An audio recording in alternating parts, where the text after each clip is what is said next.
What's up, everyone? In today's episode, I've got my brother in fantasy, Josh Hutchinson, here with me to give you our unofficial A&G Top 10 centers rankings for the 2024-2025 fantasy hockey season. We're going to give you our rankings and our reasoning, and we'll get you primed to crush in your fantasy drafts. Let's get to biz. This is Apples and Genos. You are listening to Cream of the Crop.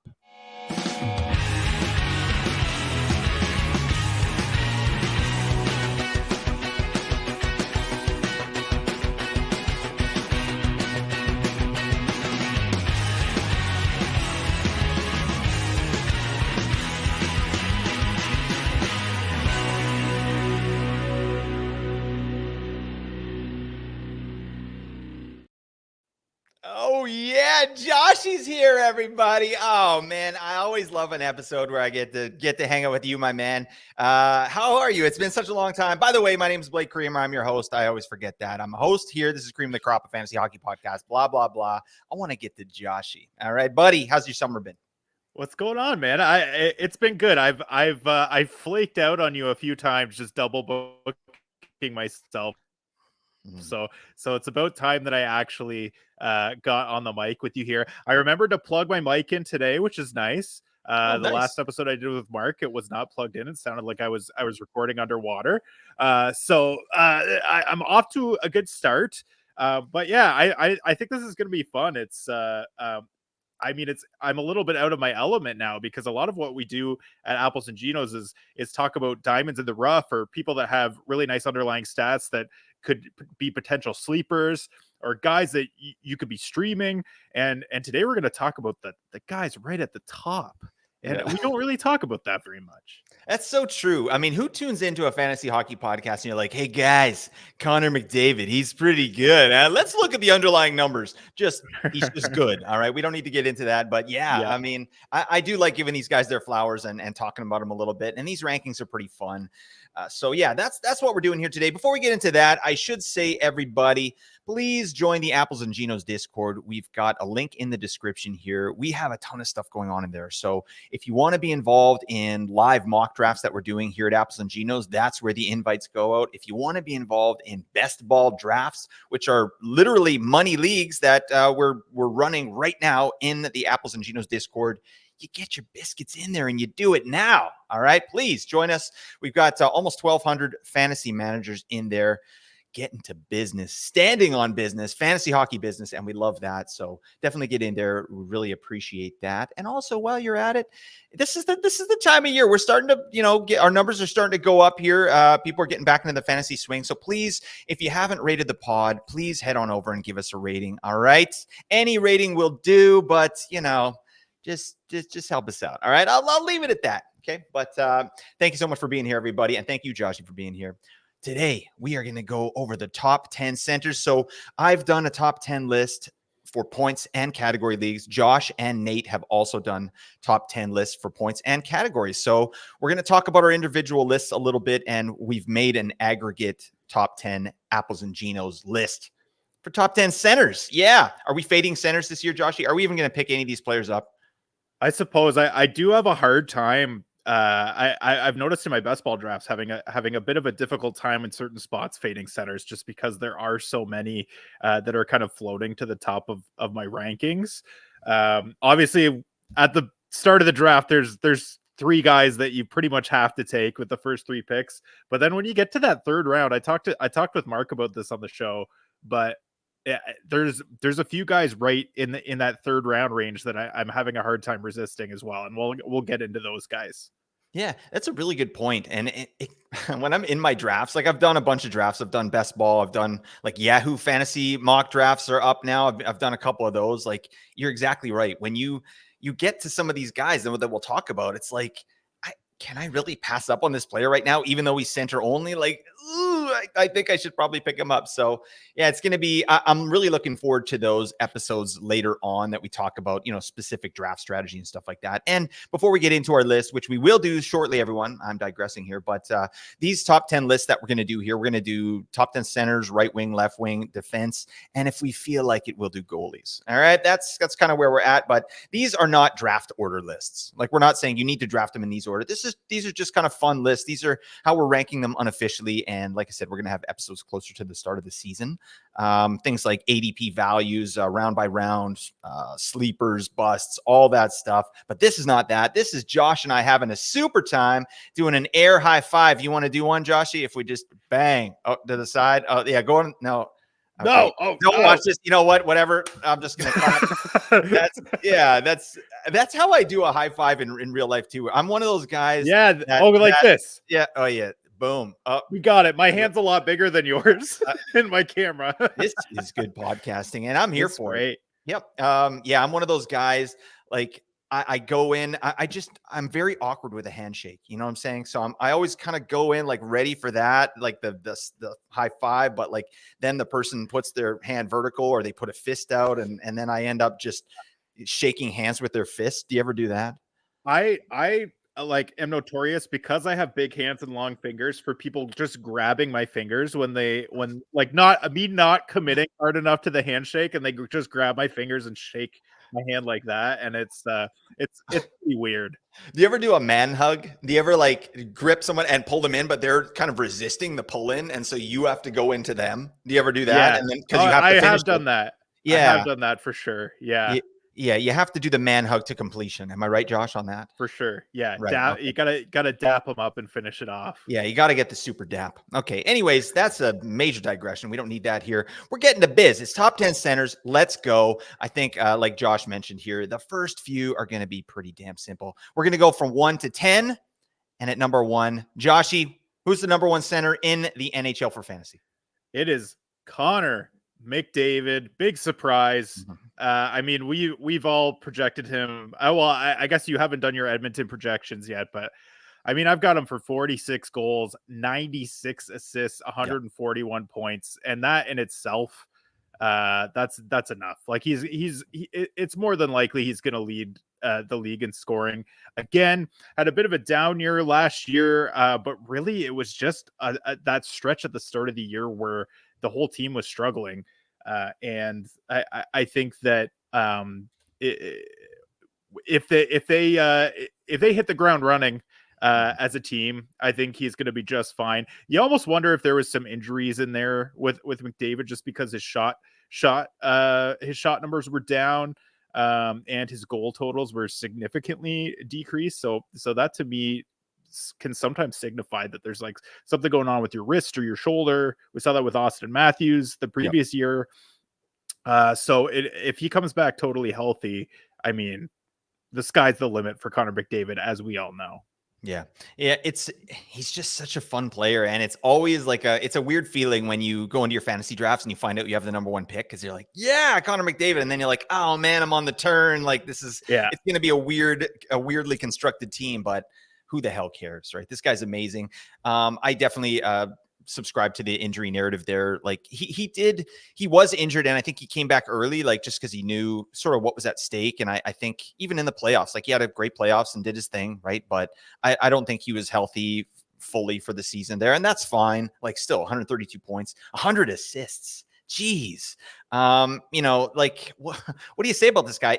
Something I find interesting about McDavid and Draisaitl is they sort of flip-flop with goals sometimes. You know what I mean? Like, you know what, this year, Connor, why don't you take the reins? You be the sniper, I'll be the passer. Like this guy is coming off a 64 goal season in 2022-23, and then halved it this year. So 32 goals only. So I would expect definitely more goals. You said you had him for 40, Josh. Is that right? Yeah, 42. I think I said 40. 46. Yep. 46 goals. Either way, I think obviously we know that's well in the wheelhouse. I think we're going to see more goals from Connor McDavid this year. And Edmonton, I mean, I just watched that video of Edmonton, right after Game 7, where they're in the locker room, and it's so crushing, man. Like, and I think that when you get that close and you're this team and just what they were able to do, like bring it back to game 7 there, these guys are going to come like they're going to be like shot out of a cannon.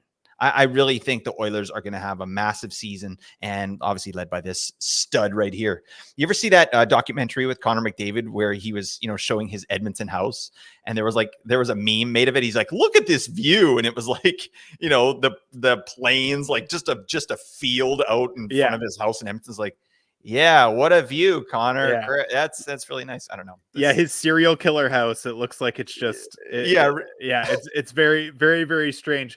I don't know. Speaking of documentaries with Connor McDavid, I don't know if you've heard about this Amazon doc that's coming out in the fall that followed a number of the top players in the league last year.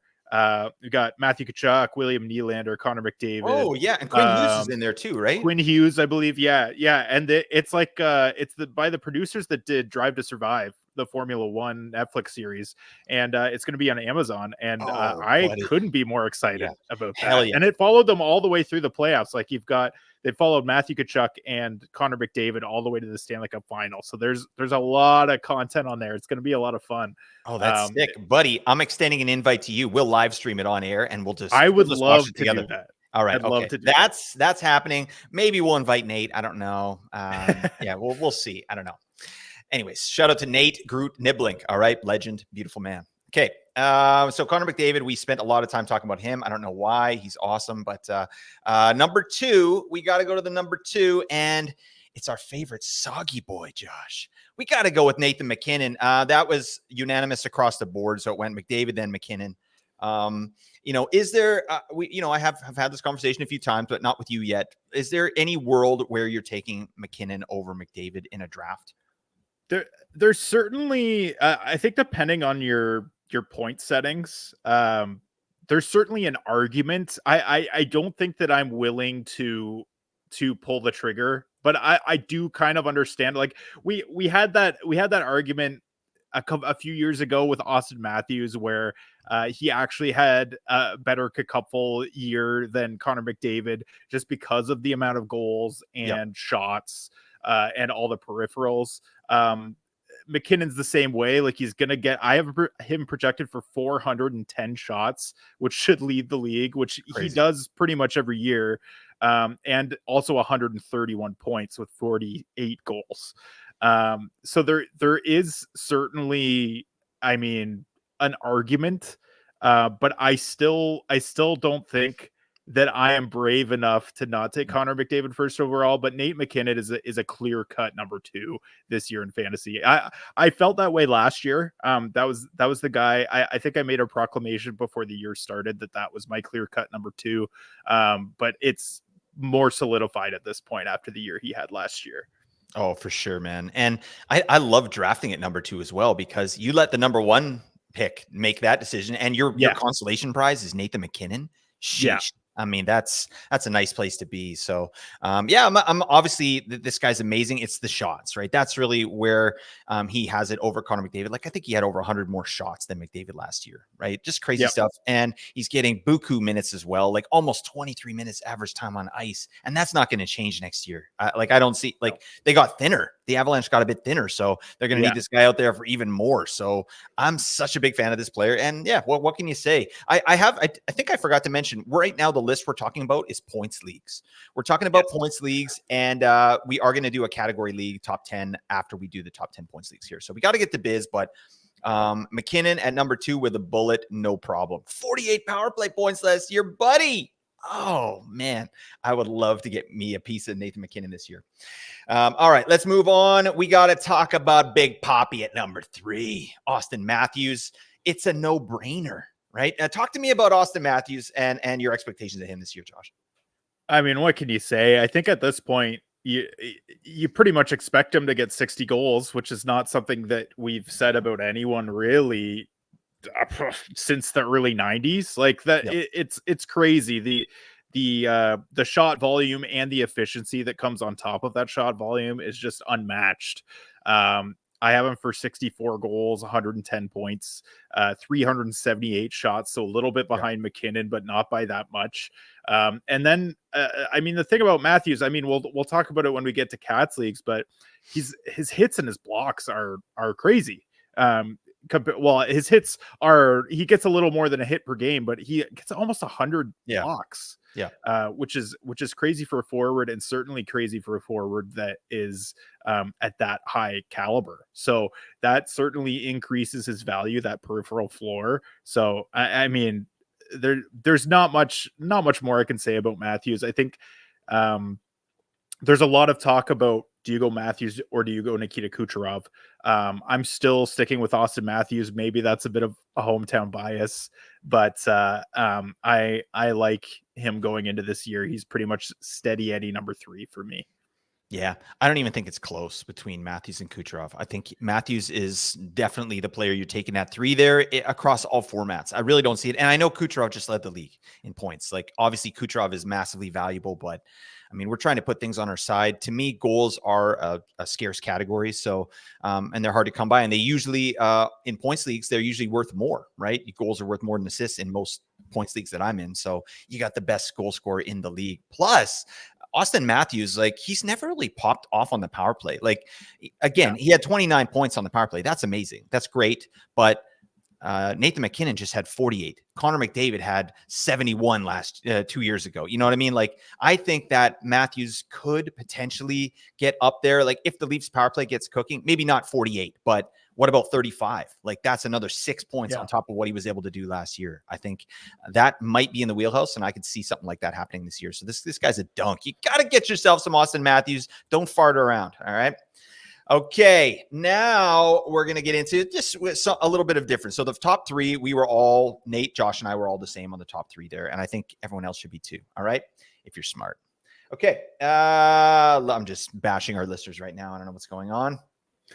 At number 4, the aggregate for Apples and Ginos, we had Leon Draisaitl. And I think, this is where some arguments can come into play here. But Joshy, you had someone else at number 4. You actually had Leon Draisaitl at number 5. So talk to me about what, I guess we'll say you had Jack Hughes above Leon Draisaitl, and maybe just talk to me a little bit about that. Why are you putting Draisaitl underneath Hughes, and what do you like about Hughes so much that vaults him into the top 4? Right. This is maybe where we find a little bit of a flaw in the way that I did my rankings. I factored in a little bit of peripherals in the point system. If you go straight points, if you're going just goals and assists, I think Draisaitl gets the edge. I do have him projected for a little bit more similar goal numbers to Jack Hughes, but a few more points. But Jack Hughes, for me, he gets a crazy number of shots. Like, I have him projected for 360 something shots, and Draisaitl's down at 230. So that's really where it pushes him over the edge. Draisaitl, obviously, he gets power play points, and he's one of the best in the league at that. He's on the best power play out there. So that's where he gets a little bit more value in Cats leagues. But if that's not factored into your point system, then I do think that Jack Hughes has a little bit more room to outproduce Leon Draisaitl. Both of them don't really do much in terms of hits and blocks. There's not a lot there, and we'll talk about that when we get to Cats. But so that's kind of a wash for me. Draisaitl a little bit more, but it's really not significant. But for me, the biggest difference there is their point totals are similar, but Jack Hughes just absolutely crushes in terms of shots. Draisaitl has been getting a little less respect this year, and probably less than he deserves in our best ball drafts. But I think part of that is you don't have power play points factored into the point system, and he just doesn't do a lot peripherally. So it does kind of make sense. I've always been a little bit lower on Draisaitl because I see him as a guy that has insane efficiency to a level where I'm just like, he can't possibly do this again. He can't possibly shoot 20% at even strength again. And last year he didn't. But I mean, if anyone's going to do it, it's him. But yeah, in terms of, I always lean towards the guy when it's tight like this. I always lean towards the guy that gets more shots, because if both of them get hot, um, in a similar manner, the guy with more shots is going to outproduce the guy that doesn't have as many shots. So I mean, that's kind of the way I look at it. That's probably flawed logic, but yeah, that's how I did my rankings there. It's close. It's very close. Oh yeah. I like that. I mean, that's what we do here at Apples and Chinos. I think that's why we have the metrics we do: shots on goal per 60, individual scoring chances for per 60. We're basically putting things on our side, right? Because we're literally trying to predict 200-pound, like 6-foot guys zipping around out there, shooting a tiny little rubber puck, and we're like, yep, he's going to get such an amount of points. Like, it comes with its element of luck as well. So we're trying to put things on our side, and I'm with you. Yeah, shots, obviously you got to shoot to score, and it's hard to bank on someone that is based on efficiency solely, right? That the reason and like you said, if there's maybe some peripheral weighting in there as well, maybe you're going Dry. I think Dry is pretty much the clear number 4 for me because of his power play numbers. I think that's his floor is insane regardless of his efficiency. To me, like he got another 39 power play points last year. I think there's obviously room there. Like he had 62 in the big season, but this is a guy that should be getting like 40 power play points every year. And that floor is insane. And, obviously with the players they added there in Edmonton as well, like this, he could be playing with the best line that he's ever played with on as the 2C there in Edmonton. So I'm excited about that. But I'm also excited about our number 5 guy, which is Jack Hughes, right? That he came out. I think, you had him one higher, but Nate and I were both on him at 5. So it makes total sense. My thing with Hughes, like maybe talk to me a little bit about this, because I haven't had this conversation with you. Where are you at with injury narratives with players? Because I've heard this a lot about Jack Hughes and I hate it, but I can't just discount it. Right. But I don't draft that way and I won't. But yes, he's a smaller, he's a more slight player. His play style, like maybe like there's a potential that he's not going to play a full season, right? And people talk pretty confidently on this, and I hate that because we literally cannot predict injuries. Like this is luck. He hurt his shoulder last year by blowing a tire and flying into the end boards. You don't predict that. You're like, he's injury prone. Yeah, look at that. Like, well, that's hindsight bias, right? But it is true that he hasn't really been able to play a full season. So where are you at with injury narratives, and how confidently are you drafting Jack Hughes this year? Yeah, I don't like injury narratives, especially for players that are as young as Jack Hughes. Like if you look at the first 3 to 4 seasons of Connor McDavid's career, you could argue that he was also injury prone because he got hurt and missed a good chunk of his rookie season. There was a year where Leon Draisaitl won the Hart Trophy where he went down with an injury for 10 games or so. And that was all very early in his career. So theoretically, it's a similar scenario. You could argue that Connor McDavid was injury prone up until that point, and now he's played 82 games in almost every season and is putting up bonkers numbers.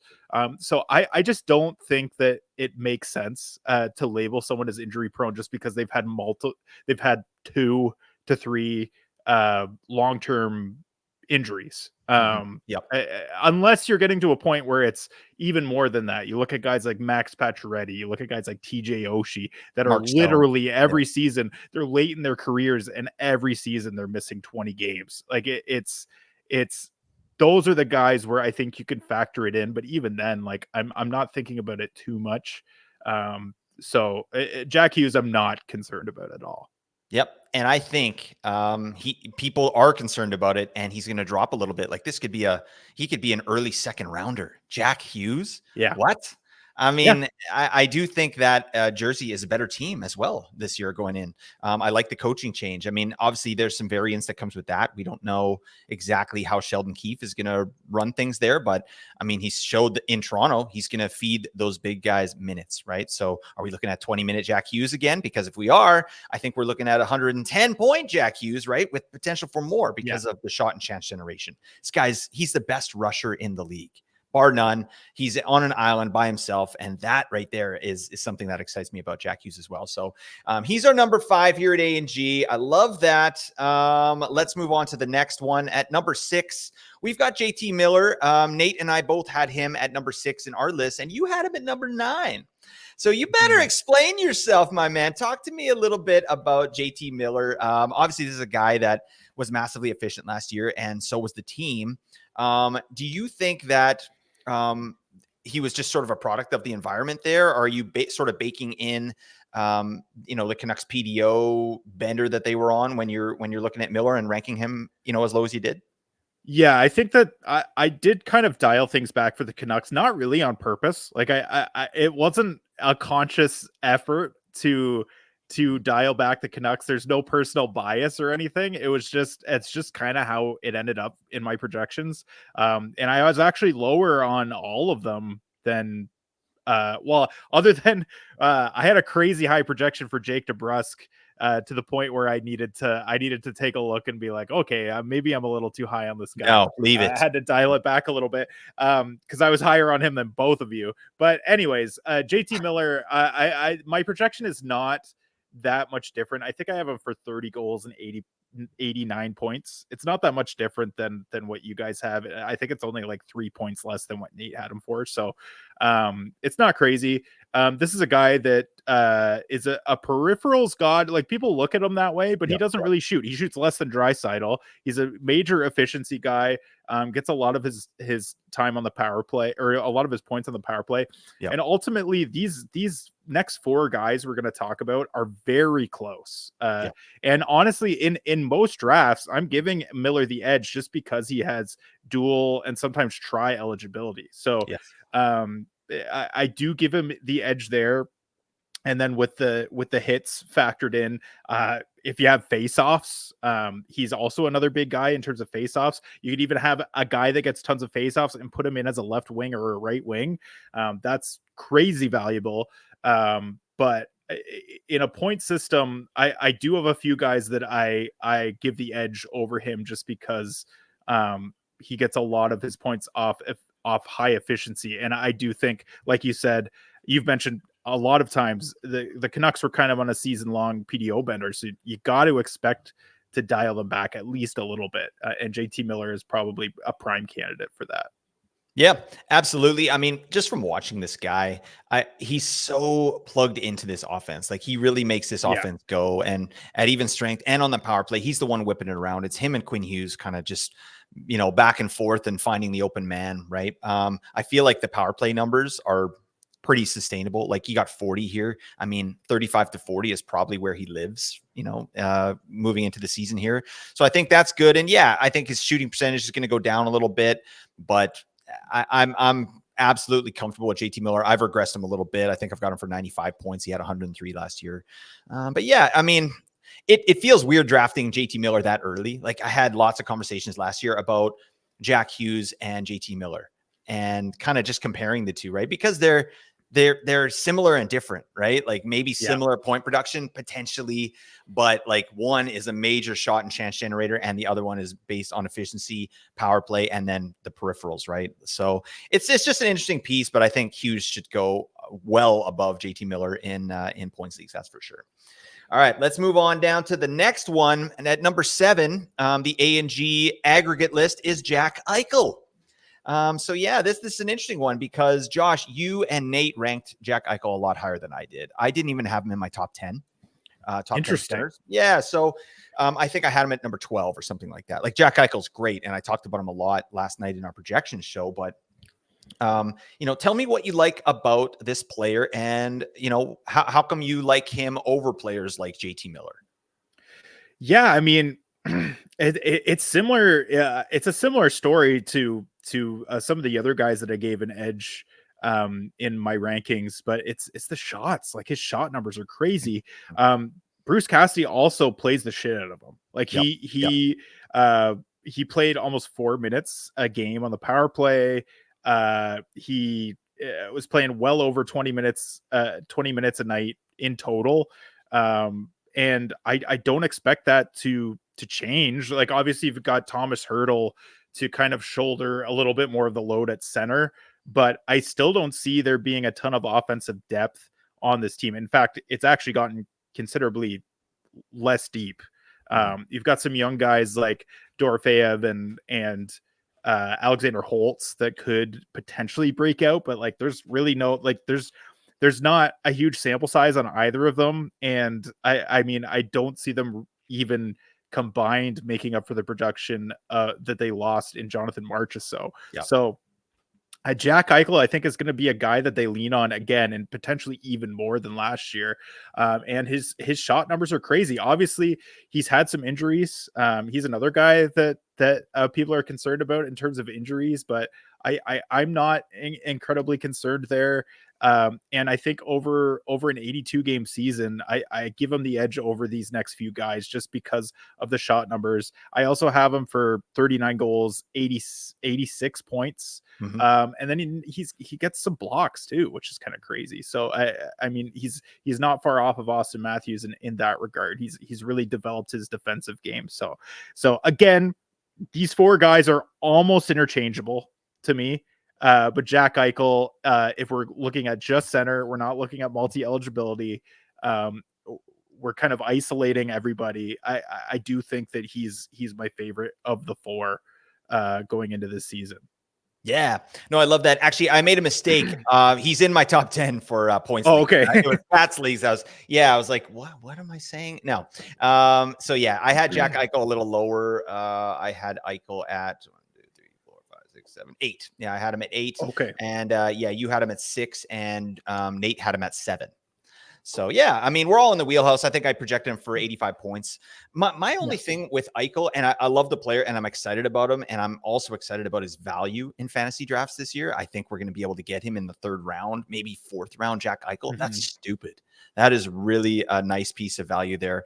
But yeah, this last year here, I think, yeah, the minutes went up by almost 2 minutes. And it was the same coach from year to year, but this year he gave him 2 extra minutes, which that's fine. You know, I like to see that. But is that here to stay? I think it is, but we haven't seen that, right? And this year he obviously got, like you said, almost 4 minutes power play time on ice, whereas in 2022-23, he only had 2 minutes and 40 seconds power play time on ice. So yeah, there's lots to like, but I haven't seen it consistently enough to rank him a little bit higher in my list. Not to mention, like, yes, he did have 4 minutes power play time on ice, but he only was able to convert for 22 power play points, right? Which is mid to me for a guy with this kind of talent level and that kind of power play time, right? So it's just something to watch, right? But like I said, that all kind of washes away to me because this guy's going to be gotten at value in drafts, and I'm here for it, right? Because I've got him for 85. I think this is a player that could have 95 point potential this season, right? If things go well for him. So really, really high on the player. And yeah, I'm loving me some Jack Eichel. He is in my top 10 in points leagues, folks. All right, Jack Eichel, we salute you. All right, let's move on. We got to talk about the next player here. We're getting long in the tooth, Joshy. I had a plan for these top 10 episodes to be like half an hour. Yeah, and then I volunteered to come on with you, and I'm dragging things out. No, but you don't. No, I'm dragging it out. And I'm doing it right now. I don't know what the hell my problem is, but that's fine. I love talking about this stuff. And Jimmy cracked corn, and I don't care. All right, let's look at the number 8 player. Number 8 for A&G. We came out with Sid the Kid Crosby. Oh yeah. You and I both had Crosby at 7, and Nate had him at 8, at his number 8. So he put Eichel ahead of him. So you know what? We just talked about Eichel. Give me your best sell job to put Eichel ahead of Crosby as a center in points leagues. Why are we putting Eichel ahead of Crosby? Yeah, I mean, I think it's for a similar reason. It's the shots. It's the shots like and the time on ice. Like yeah. I think it's simply volume. Again, these two guys are neck and neck for me. Like they're so close. There is the slight concern, although I'm not terribly concerned about it. I'm not factoring it into the way that I'm drafting. There is a concern that Crosby could drop off at a certain point just because of age. And realistically, the quality of the teammates around him, like it does continually, it's continually in decline. Like he doesn't have Jake Gensel there with him anymore, which could be a big factor. We'll see. but I still expect him to be pretty productive. But yeah, I do think for me it's the ice time and it's the shot volume for Eichel, because everything else is very similar. I do actually have Crosby with more points, but it's everything else that favors Eichel in that manner. Yeah, I really like Crosby this year. Again, with Eichel and with other players where you can get them in the third round as your first center and you're loving life. I mean, I don't know if Crosby will go in the third round because I do think that he's a 90+ point player this season. Like when I did his projection, like I got him for 95. And that nothing was unsustainable to me. Like I regressed certain things, and I did positively regress like his power play numbers because Pittsburgh's power play was hot garbage last year. There's no question. I really think they're going to figure it out. Like, when you have those type of players on the power play, they're going to figure it out. It didn't happen last year, and that's unfortunate, but I think they understand that there's a window here where they can, get something done, and they need to get the business. So I expect better numbers on the power play from Crosby. He had 23 power play points last year, which is not great, right? I think that's going to be closer to 28, 29, whatever, even 30 if things go really well. So again, I just think that's a great floor. He's played 2 straight seasons of 82 games. Injury risk be damned. All right. Crosby doesn't get injured anymore. All right. He's fine. His brain is totally fine. And we're standing on business there, but I like Crosby. I just feel like the point ceiling is going to be higher than, or more consistently higher than Jack Eichel. But I did place Eichel a little bit higher because of what you said, the shots and the chance generation and stuff like that. So there you go. I feel good about that. Let's move on to number 9. We got to talk about Barkov, Alexander Barkov of the Florida Panthers, Stanley Cup champion Barkov. Oh my God. To me, Eichel and Barkov, it feels like value to me in draft season. So, we know there's a bit of injury history with this player, but I think his role and importance to the team, it can't be understated, right? He's out in the last minutes of games. He's power play 1, he's line 1. And there's no threat whatsoever. Like Sam Bennett's not coming in and taking any of Barkov's minutes. So it's really only down to health for Barkov for me. Like this is, again, a 90-point player that is uber important to his team. He's going to be out there for big minutes. And, we'll talk about it in the category league section, but he does other things on the ice as well. So, talk to me a little bit about Barkov. And like, there were some interesting pieces there. His shots on goal did dip a little bit this year. And I kind of attributed that to the big season by Sam Reinhart, right? Like you got a hot hand, you feed the hot hand, right? And I think that's sort of what was going on there, to dumb it down a little bit. But I mean, what do you like about Barkov this year and what do you think he's capable of doing? Yeah, I think this is a guy that is perennially undervalued. He's the guy that every year when they do the player polls, he's always the guy that comes out as the most underrated player in the league. And you're like, you can't be the most underrated player in the league every single year. That doesn't make sense. But in drafts, he is. In fantasy drafts, it seems to be that way. Another guy, I mean, we've talked about potentially injury prone. This is a guy that misses time. Typically, he didn't miss as much time last year. But I've got him for 33 goals, 95 points, over 30 power play points. And then, I mean, his hit numbers went up last year, which is really nice. It was at an all-time high for him. Yeah, like double. Holy moly. Yeah. What is this? Yeah. So I don't know what got into him, but that's a scary guy that I wouldn't want to have bearing down on me. He's a big boy. So don't bear down on us, Alexander Barkov. All right. We don't like that. And I like the I like the team that he's surrounded with as well. Like Florida is obviously fantastic. They won the Stanley Cup this year, and we're basically the best team in the league most of the season. So I mean, I like him a lot here. I will hear the argument for JT Miller being put ahead of Barkov in my rankings. I think that there is a legitimate argument for that, just because they are very similar in terms of their numbers. In terms of obviously hits, JT Miller has considerably more, but the shots aren't significantly different, and the point numbers in general. So I will hear that argument to kind of flop those guys in my rankings, but not that it really mattered in the aggregate anyways. But Barkov, Crosby, Eichel, and Miller are all kind of in a clump for me there, and you kind of just have to pick. You have to pick when you do rankings, right?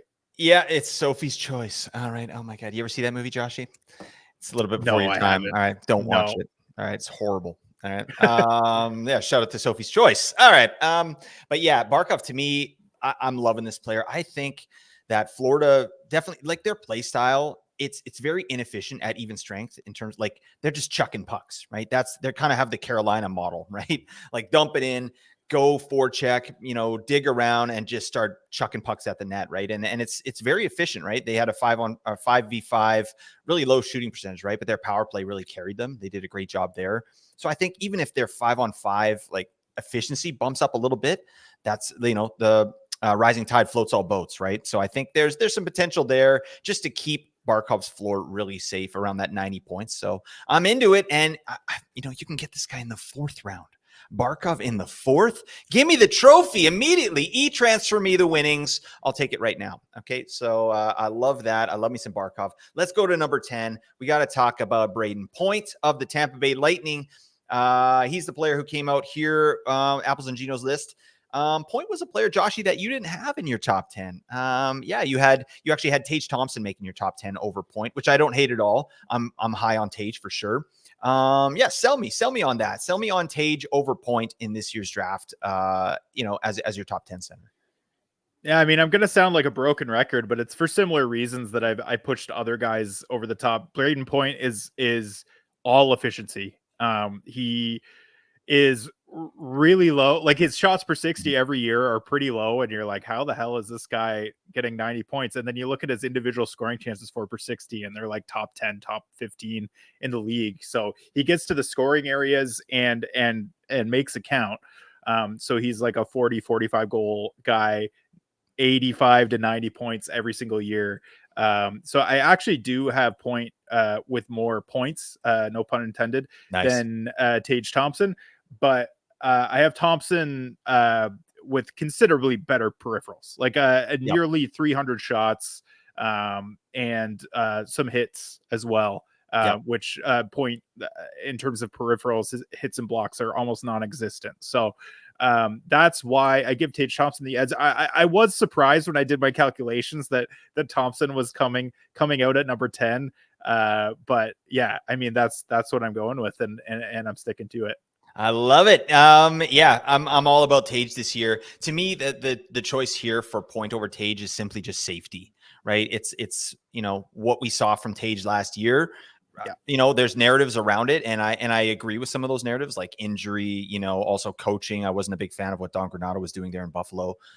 But he has a new coach there in Lindy Ruff, so it's still a little bit risky bisky for me. It's like, I think that they're going to put Tage out there for like 18 to 20 minute treatment. That's what I think is going to happen. And if that does happen, then I'll take Tage over Point all day, just because I like guys that shoot and get a lot of chances. Right. But I mean, Point is a part of this power play here in Tampa Bay, and that's not going away. And he's a great rush player. He's playing with Kucherov, who is, one of the best players in the entire league. It's a really nice situation for Brayden Point, and I feel a little bit more comfortable with him there.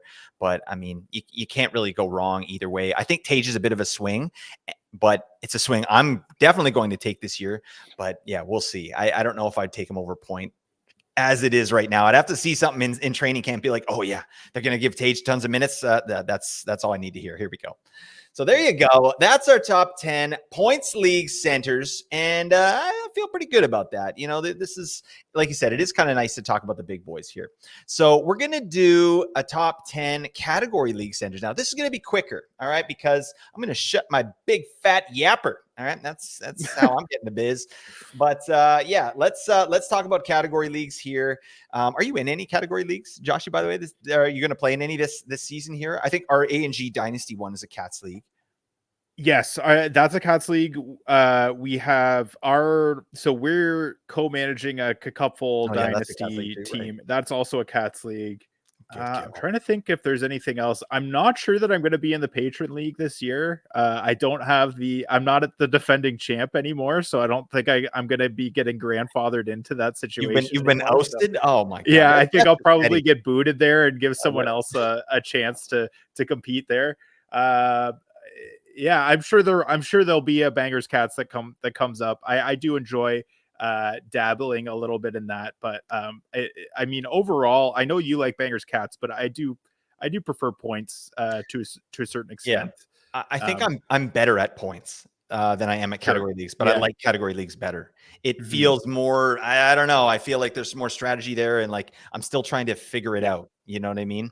I played a bangers league this year. I've talked about it a few times. Like just my worst showing so far this year or last year was in a full bangers, like penalty minutes. I think there was plus minus 2, which is terrible, but Yeah. yeah, it's something that I've kind of focused on a little bit here going into the year. So I gotta get the bangers leagues cooking here, because points leagues, that's in the bank, right? That's what we do here at Apples and Ginos. All right, let's talk about our top 10 centers in category leagues, shall we? No big surprise here. Number 1, 2, and 3 is going to be McDavid, McKinnon, and Matthews. So just briefly looking at these guys, though, McDavid, he's got some underrated hits. Like that. Mhm. That's a nice little piece there. Obviously, you're not mincing words.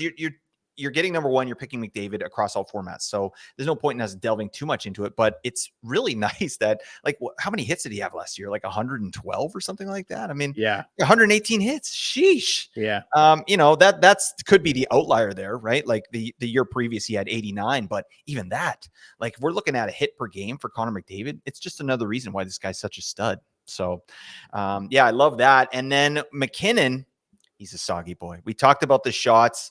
I mean, shots for days, the power play numbers. I love seeing that 48 power play points there. And McKinnon had a surprising amount of blocks. What do you make of that, Joshy? Yeah, it's interesting. I have him projected for 62 going into next season, which is, I mean, it's not nothing, but yeah, I think that defensively Colorado gave up a lot more last year, and I don't know if that factors in. Was McKinnon getting a penalty kill time? Let me just No, pull that no, he out. wasn't. No, nothing No. at all. So it's all 5v5 blocks. So very interesting. But yeah, I mean, there's I Yeah, it's I like don't an see outlier. that. It's weird. Like, Yeah, what? it's a little strange, but I mean, I all of these other guys at the top are blocking as well to a certain extent. So I mean, it just shows commitment, and he's certainly a guy that is committed to success, Yeah. almost to a toxic level. So I love seeing it. I love watching him play. Yeah, absolutely, buddy. I mean, yeah, 71 blocks last year after 40 the season previous, right? So, Yeah.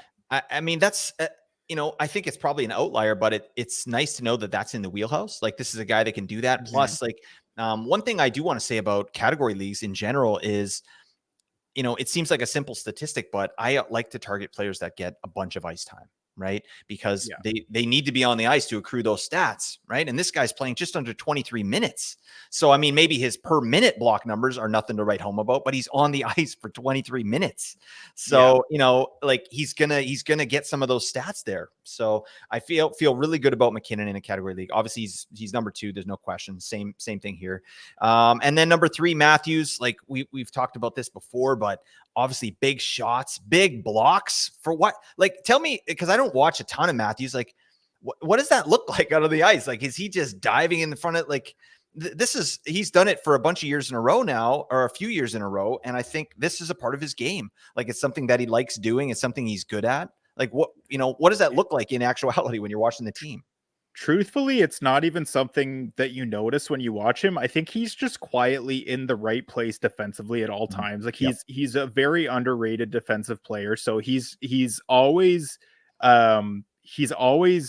taking the puck away, lifting sticks, and just kind of sneakily shutting down scoring chances, and then just getting in the shooting lanes and blocking. Like you don't see him Yeah. like diving all over the place, but he's just there. He's just in the way, Yeah. because he's in the right place at pretty much all times. So yeah, it is definitely something that you don't notice, because when he's on the ice, typically you're watching him just rip pucks, Yeah. and You don't know him for those. that's what you remember about him, are all the scoring chances that he's getting and all the beautiful goals. But yeah, he is like low key a fantastic defensive player. Yeah, absolutely. And just looking at his block per game numbers here on Frozen Tools, Dauber Hockey Frozen Tools, like he's been just under 1 block per game, right? Like 0.88, 0.86, 0.9, 0.85. And then the last 2 seasons is where his blocks got over 1, like 1.24 2 years ago, and then 1.19 last year. So I think it's here to stay, folks. Like this guy just does that well.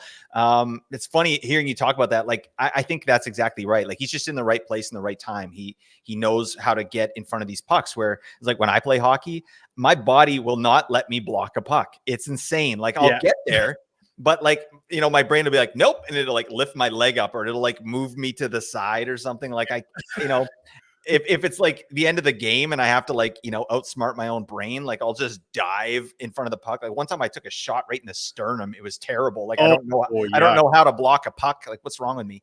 My mind wants to, it's just my brain's not letting me do it. So Austin Matthews obviously doesn't have that problem. What type of player are you, buddy? Are you a finesse player? Are you grinding it out? I'm kind of I was always a grinder. Like I never played ice hockey. I couldn't skate. So, and just my parents didn't have the funds to put me in it when I was a kid, but I did play ball hockey. I played organized ball hockey, played against Andrew Shaw and guys like that that grew up in our community. Buddy, I played ball hockey too. That's more my sport. I played ice, but I played a hell of a lot more ball at like a pretty high level. Like, were you doing like Premier Leagues and all that stuff? Like, no, I was just in house league. Okay. But I did pretty well. Like in the house league in our area, all of the AAA guys played there too. Yeah. You'd see them. They were the Quinny Red Devils, so that you knew which guys were AAA because they all had red helmets. Andrew Shaw and his brother Jason were always playing together, and they just dummied everybody. But it was a good time. I wasn't great, but yeah, I was definitely more of a grinder. Just kind of using my big body to outreach people, park myself in front of the net. I actually realized recently that one of the advanced the video coaches or advanced stats guys for the Vegas Golden Knights that won the cup last year, he set me up for my first ever goal in ball hockey. He basically dangled everyone in the rink, and then just dropped one out front for me right in the slot, and I ripped it top shelf. And I still remember it. We lost 6-1. It was the only goal of the game. Okay. We were down 6-0, and I sellied like I just won the Stanley Cup. It was, and everyone was like, "What is wrong with this guy?" Okay, like here, take the ball. You want the ball? Like here, we'll sign it for you. I was a big Selly guy too. I mean, people would always be like, "What's going on?" I'm like, "Shut up, man!" Or like, you ever get those people that are like, "Oh yeah, what are you doing?" And like, dude, I'm here to win. Like, I'm not here to just dink around. I'm here to win. So if I score a goal in overtime, I'm going to celebrate. All right, that's exactly. That's how we do it, buddy. We should play some ball hockey together here. We'll get Nate involved. I know he says he has a big clapper. I don't know if that's true. We need to test that out. But I don't know. We need to get a really good goalie just to humble Nate. You know what I mean? Just maybe change his tune on these goalies here. Right? Just shut him down. Be like, all right, I respect you. All right, I don't like you, but I respect you. Anyways, we're dinking around on Nate. All right, let's move around here. We're looking at number 4. After McDavid, McKinnon, and Matthews, we got to go big dry. All right, and I think this is more in line with what you were saying earlier. Like, we're all in line with this. Like, Draisaitl with any kind of peripheral stuff in there, like, we're going to take him probably over Jack Hughes, because Hughes doesn't do a damn thing in a Cats league. I mean, this guy's a dancing boy. He's dodging hits actively. So, I think Draisaitl makes total sense here. We talked about him already. Big time power play points. That's what I like to see, and probably 40 goals again with massive efficiency. But this is a player that has done that year after year, hasn't he, Josh? Yeah, definitely. The power play points are the key for Draisaitl, because again, like we talked about when I was making the argument for Hughes over Draisaitl in the points league. I mean, he doesn't do a ton peripherally either. Like, he doesn't get a ton of shots, and his hit and block numbers aren't really fantastic. But the power play points are really, like, that is probably, I mean, going to be the most valuable category out of any of them, because it's the hardest to get, and it's the hardest to stream for sure.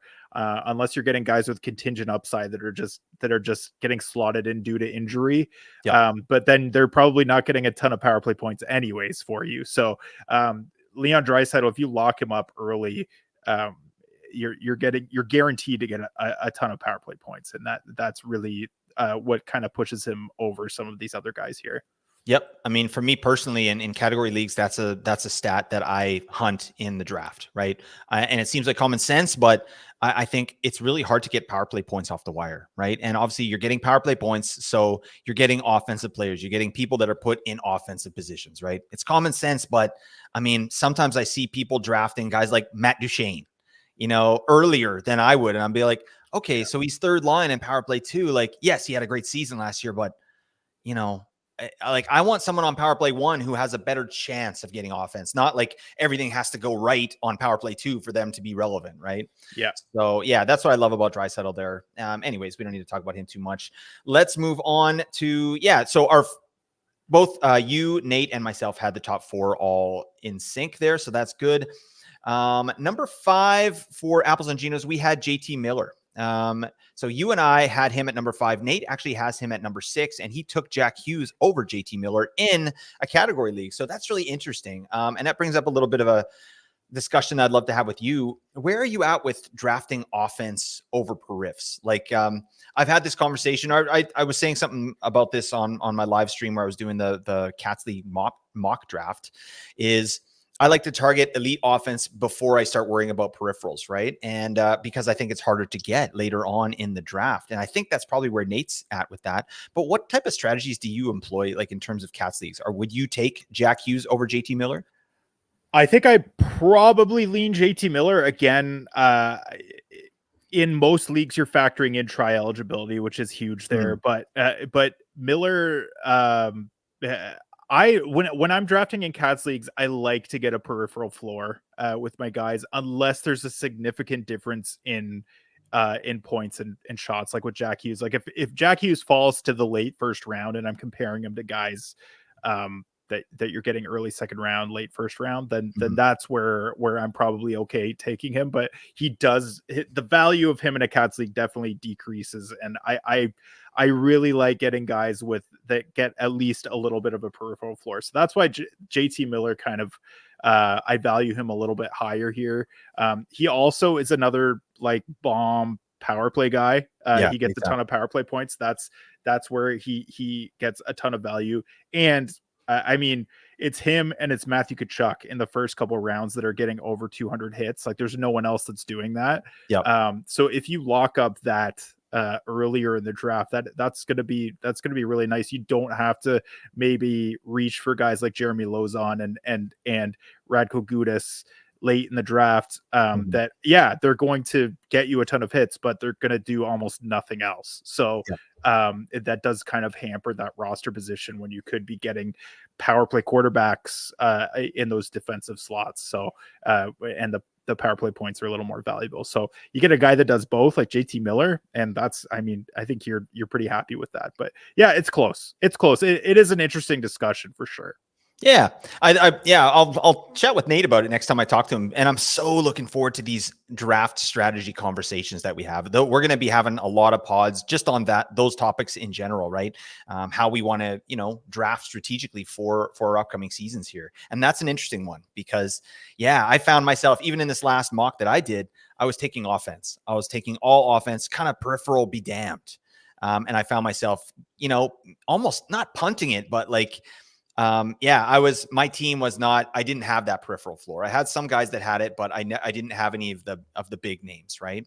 So it's an interesting piece. I think it definitely depends on your scoring settings as well. Like, if you're in a category league and you've got 6 skater categories and 4 of them are to do with offense, I might just go with offense, right? Like I'm not going to worry about a peripheral floor because not that I'm just going to punt it, but I mean, I'm getting 4 of the 6 categories locked down. And I do think that Jack Hughes has a much higher point ceiling than JT Miller. So we'll see. I mean, that's an interesting discussion. I put Miller before Hughes in this format anyway, just because he's a beefer. He's a mega beefer and we got to put him there. But then obviously we don't need to talk too much about the next guy, Jack Hughes, obviously He's at 6 here in Cats leagues. What did we have him? Yeah, we had him at 5 in points leagues. So loses a little bit of value there because he's a dancing boy. All right. He's a dancing boy, just dancing for money, doing what he wants to do. What's that Tina Turner song? Dancing for money. Private Dancer. That's where I was. Yeah. Anyways, that's before your time as well. Have you ever heard of Tina Turner, Josh? I know Tina Turner. I'm not familiar with the breadth of her catalog, but I know some Tina Turner songs. I'm not that uncultured. Okay, that's nice. Well, I can't say the same for Nate. The guy hasn't seen Ace Ventura. Have you seen Ace Ventura? Oh yeah, of course. Okay. Of course. Because what the hell? I don't even know what to say about that. All right. I'm going to have a stern talking to. I wrote him a long email, very strongly worded. Anyways, that's Lahu Zahir. I think so. All right. Yeah. We gotta educate that man. Anyways, that's probably the third time we're talking Yang on Nate. He's not here to defend himself, so we can do that. All right. All right. At number 7, we've got Jack Eichel. Okay. And this is where, so I had Eichel at 12 in my Cats League rankings, but you and Nate both had him at 7th best. So obviously, I'll give my thoughts here on Jack Eichel. I'm still high on the guy. We talked about why, right? All the shots, all the chances, the power play time. But for me, he still hasn't really brought the elite offense that I like to see, right? That makes me comfortable, right? He hasn't brought that to the table. It's obviously bubbling under the surface. I think we can all agree on that. Like the potential for Jack Eichel is like a 90+ point guy, but we just haven't seen it yet, right? And then even further, like the periffs with Jack Eichel, they're not that good. Like they're not good at all. He had in 63 games, 26 hits and 61 blocks.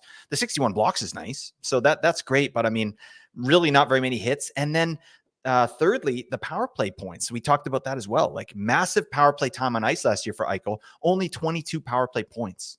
So I don't know. I feel like there's guys that I put ahead of Jack Eichel that I'm much more comfortable with that do have a peripheral floor that are getting those power play numbers. And I'm not waiting for something to happen with Jack Eichel. You know what I mean? Like I've already seen it with some of these other players. So talk to me about Jack Eichel and just what you like about him in a category league. Like besides, the shots, which we like is it anything more than just the shots? Yeah, I mean, you mentioned the blocks and how it could be an outlier. I think that's certainly a possibility. And I think that is factored into my ranking.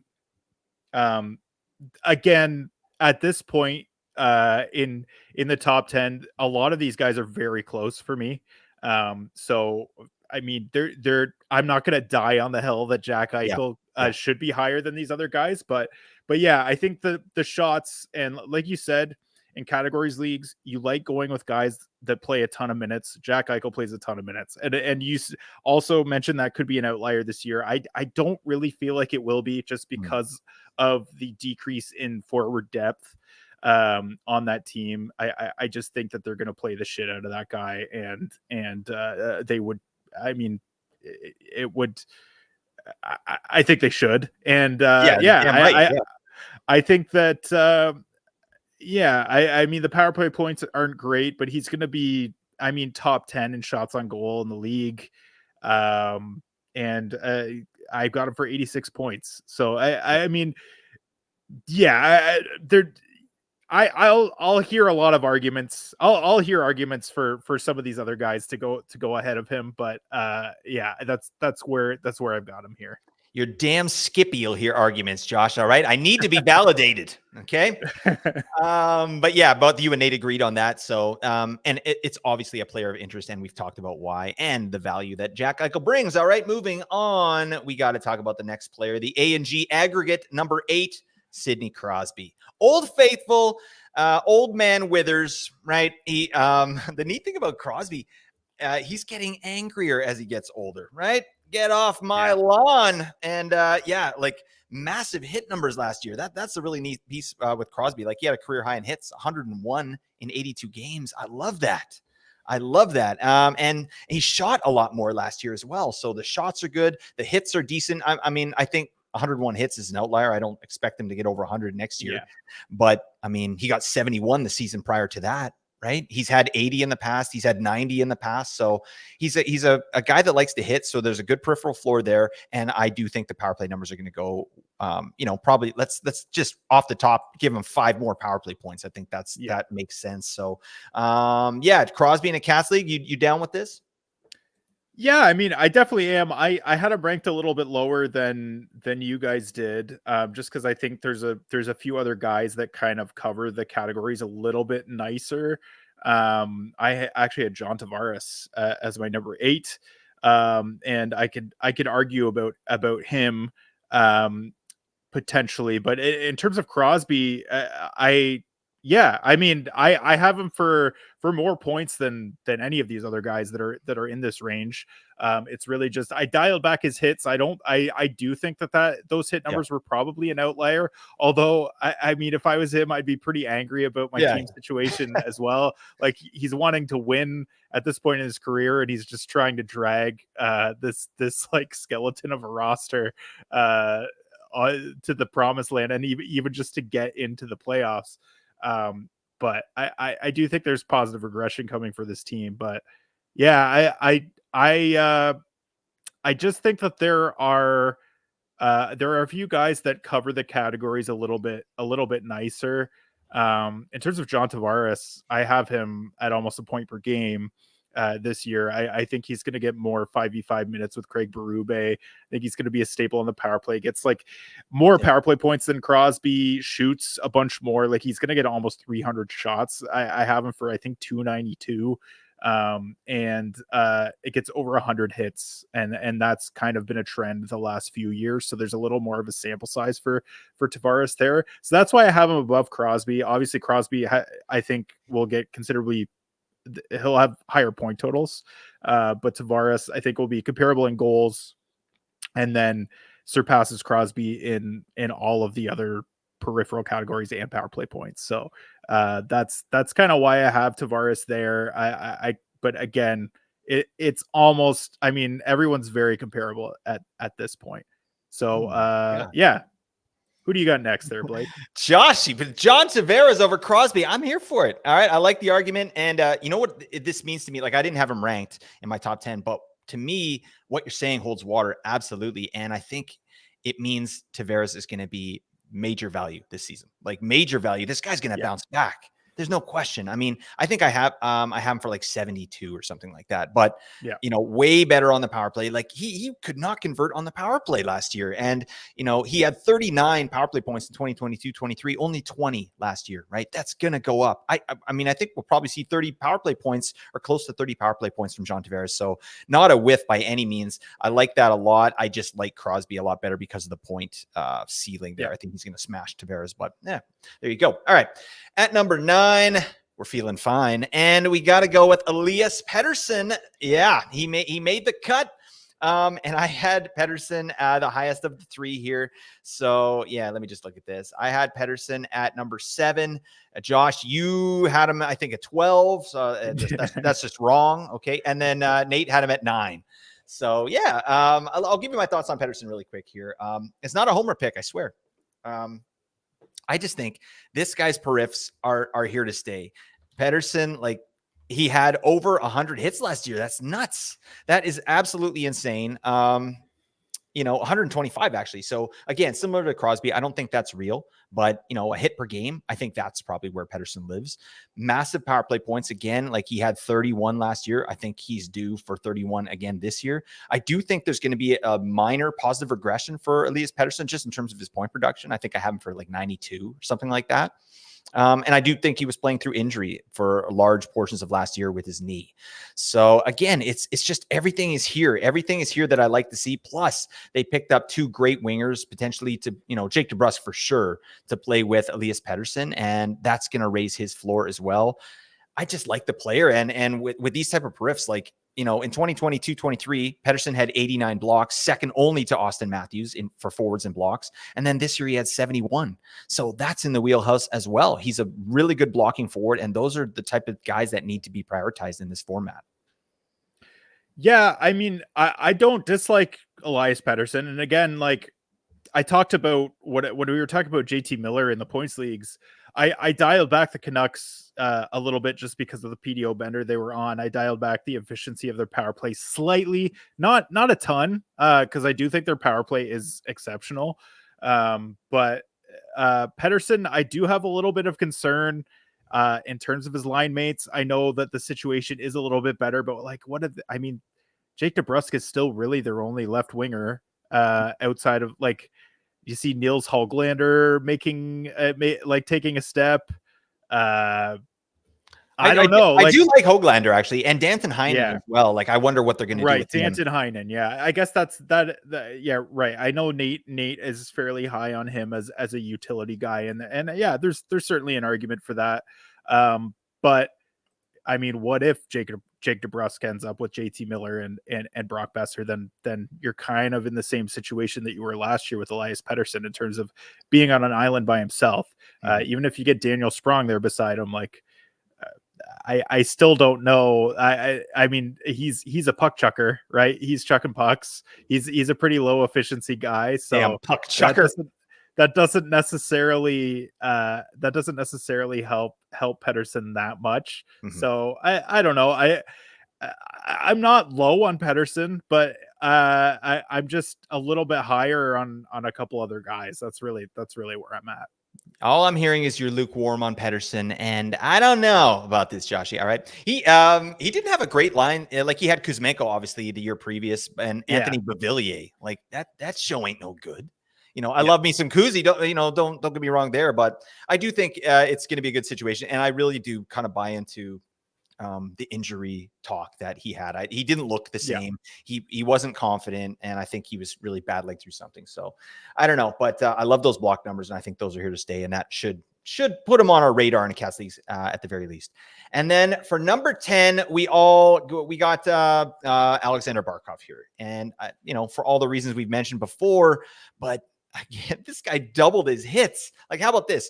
2022-23, Barkov in 68 games, 52 hits. That's nice. All right, that's just a nice breezy season for this man. Well, how about last year? The Stanley Cup winning year in 73 games, 103 hits. What is, he seems like such a nice guy. When you see a guy win the Lady Byng trophy too, or the Selke or whatever, like, did he win the Lady Byng? Actually, I'm wrong on that. I think. Has he won it before? Sure. Oh God, I'm just totally digressing. Anyways, it's just a player that's even in that conversation for that with like over 100 hits. I mean, this man's a legend. Like, I'm just such a fan of Barkov, and I think in category leagues, again, it makes total sense. You're getting him at value again, 3rd or 4th round. Like, it's nuts. Like, what do you think that Barkov is like you think these hits are here to stay, Josh? So Barkov won the Lady Byng in 2018-19. I so knew he is a Lady Byng trophy winner. Yes, I wasn't wrong. He had 28 hits in that season, by the way. So none of what I'm saying tracks. It doesn't make sense. Well, I mean, yeah, I don't see it changing too much. I think the culture of this team is and the I mean, the bare bones of this team is going to stay the same. Like, they're going to be doing more of the same. So I don't really see Barkov changing the way that he played from last year. So I think it's pretty safe. Like, I have him for I don't think I have him for quite 100 hits, but I think 90 something, which I have him for 90 hits. Oh my. Which definitely helps his value. So yeah, I like him there, kind of rounding out the top 10. Cool, man. I'm going to put you on the spot here. Give me one or maybe two guys like off board here that you like in category leagues, some centers. Yeah, I think for me this year, I'm so high on Vincent Trocheck, high on Vinny Tro. I was shocked at the projection that I had for him. I did the Rangers. The Rangers were one of the first teams that I did. I tried to do a few teams just because I'd never done projections before that had stable team situations where nothing really changed. So I started with the top 4 teams that finished top 4 in the playoffs. And then Vinny Trocheck, he came out at 27 goals, 80 points, 26 power play points, 231 shots, 159 hits, 76 blocks. So that's just the ultimate category coverage. Not to mention, I mean, I don't think it's unreasonable to expect him to be almost point per game playing on a line with Artemi Panarin, with his newfound scoring touch and shot production, and Alexi Lafreniere, who's really coming into his own. That seems to be kind of locked in at this point. So I really like the look of Trocheck, and he was killer in the playoffs. He was one of the best players. Yeah. So I'm a big fan of him going into this year. He is getting a lot more respect than he has in previous years. He's going a lot higher. Like he's going like 5th round, which is I mean, still could be value for him based on the projection that I have. But I expected him to not get as much respect as he has, and that I was going to get him at better value, but it's been a little bit more difficult than I thought.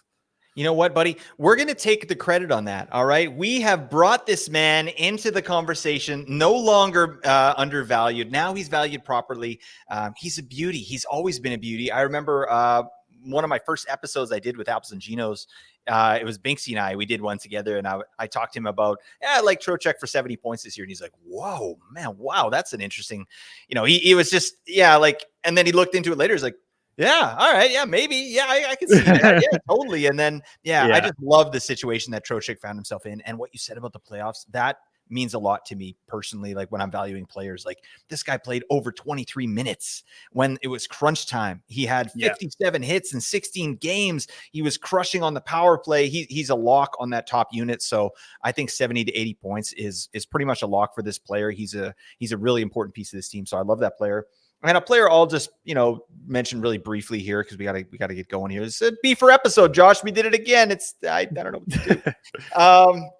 Joel Eriksson Ek is a player that I think, we should definitely be targeting in category leagues.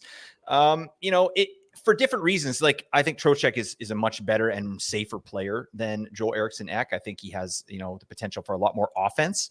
But when it comes to the periffs, bang! Like I love me some Joel Eriksson Ek. He's right in the wheelhouse with Trocheck. I mean, Trocheck's better at that as well. But Ek last year in 77 games, 169 hits, 67 blocks. Love that. He's got access to the power play with Kaprizov, Boldy. He got 21 power play points, including 12 power play goals. I love that. And he's eaten minutes. He's eaten minutes for breakfast. This guy played 20 and a half minutes average time on ice last year. I think it's a player on the come up. I've heard a lot of people talking about Eriksson Ek as like this potential breakout. Like he's going to have some massive offensive season. And I'm not here for it.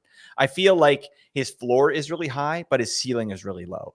I feel like this is a 60 to 70 point player max. I don't see a world where Eriksson Ek becomes this offensive guy as well. So I'm not here for that take, but we're talking about a bangers cats league. Like it doesn't matter. You get 65 point Eriksson Ek with these periffs, the power play numbers, and he's out there for a ton of minutes. Like it's a dunk, right? So just another player that you definitely want to be looking at. What do you think about Jeek this year? Yeah, I'm definitely with you in terms of his ceiling being lower than people are talking about. I don't see him really being much more than he was last year, which was a breakout season. Yeah. But I think that is probably close to his ceiling. I do have him for I think 69 points, which is nice. Hell yes. I mean that I think is a bullish projection on him. But yeah, he gets more goals than Trocheck. Will get considerably less assists, similar power play points, similar hits, but he shoots more. So there's certainly an argument for him to be kind of in that echelon of like an honorable mention for a top 10 center in a Cats league for sure. I like him a lot. I think that, but yeah, he is definitely a guy that is probably being valued appropriately. And that is probably some people being like, oh, this is going to be an absolute steal. Yeah. He's going to be a top 6 guy next year. And then other people just being like, oh yeah, that's like where he should be. That makes sense. And then it's just his ADP, I think, is going to be about where it should be. Yep, absolutely. Love the player. And again, as Trocheck, like I think we're not going to get him at value as much as we did last year, right? Like Trocheck was gotten last year at ADP like 90 and up. Erickson Ek, I got him at like 140 in the league where I had him in. Yeah. You know, that's not happening again this year. So we're gonna have No. to find some new studs, but we could go back to Old Faithful. Boone Jenner, yo, you know, off power play one Boone Jenner. Unfortunately, God, 3C Boone Jenner. Is that where we're at? He's still gonna. Yeah, it might be. Yeah, Anyway. unfortunately. You know what? We got to get a petition going. I'll get the email started, the strongly worded email. We'll send it off to, you know, the powers that be. You have contacts with the Blue Jackets, right, Josh? Of course. I did actually coincidentally, I did at one point run into a scout, like an amateur scout from their team, and chatted him up about Yarmo's, but this was 2 years ago probably, but Yarmo's plans going into the trade deadline or something like that. Oh yeah. And I shocked him. He's like, wow, you like really know. And he was talking about, well, we got a couple first round picks. I was like, oh yeah, because you got one in the Seth Jones trade. That makes sense. And he's just like, you're you know a lot about this stuff. I was like, I have a problem. It's not a problem, it's an attribute. All right. He's not a contact, but it's just funny that you mentioned that. All right. Well, there you go. Well, maybe you rekindle that friendship, buddy, and you get Boone Jenner on the pod and you do it now. All right. Yeah, It's long overdue. I imagine that team's cleaned house in terms of their scouting staff. So yeah, everybody get the hell out of here. All right. They're doing wholesale changes there. Anyways, buddy, this was a lot of fun. That was our top 10 centers for fantasy points leagues and category leagues. You know how we do here. Oh yeah, we're gonna do more. We're gonna do right wing, left wing, defense, and goalies. We're having a super time. I'm sure I'll have Josh back for one of those, buddy. It was really great to see you, man. You've been enjoying your summer here or what? Absolutely, man. I love the summer. It's been great. It's been great. Trying to have as much fun with the kids as I can, and trying not to work too much. You damn Skippy, buddy. You're doing well. All right. You're a dang legend, and we appreciate you. Thanks for being here, my man. And thank you, listeners, for your service and checking us out here on Apples and Ginos. Please give us a subscribe, a like on the YouTube video, all that. Head on over, give us a review, blah, blah, blah. Thank you so much, everybody. We really appreciate it. And we'll talk to you soon. Celebrate your day. Bye for now.